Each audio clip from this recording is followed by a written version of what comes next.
Welcome 2025 Christmas Ankong Kipan nga la tay. Christmas Ankong mas sapen.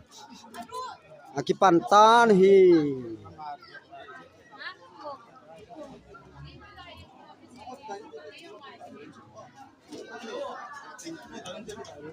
Anche ma ho hi.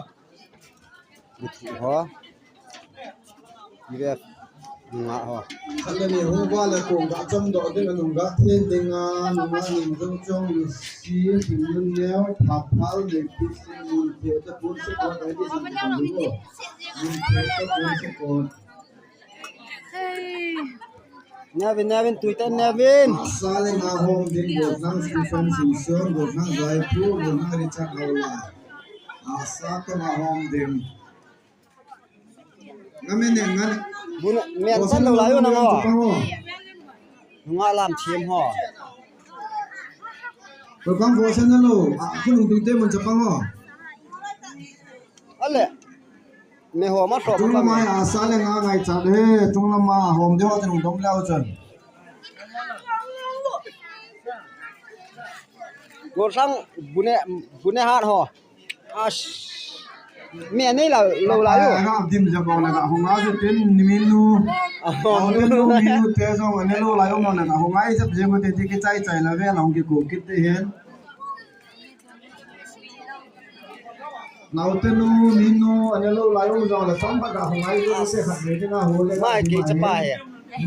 white shot dong le white shot ba mai ga ne phong ki ju है hey kim berarti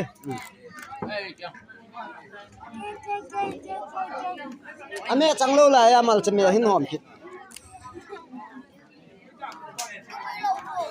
as agun nasa kate wei me hom na dang lo ha me hom sa sa le ko sam ta ve hom am he tu ma me hom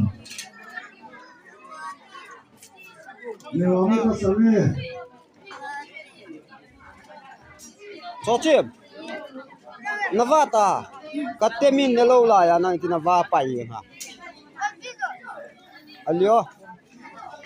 Nitao boy Ani nitao Tu ya na sa na hom ma ran man u pe la bi pham te lu pu na bu ya sa na hom All ten nevo tuiten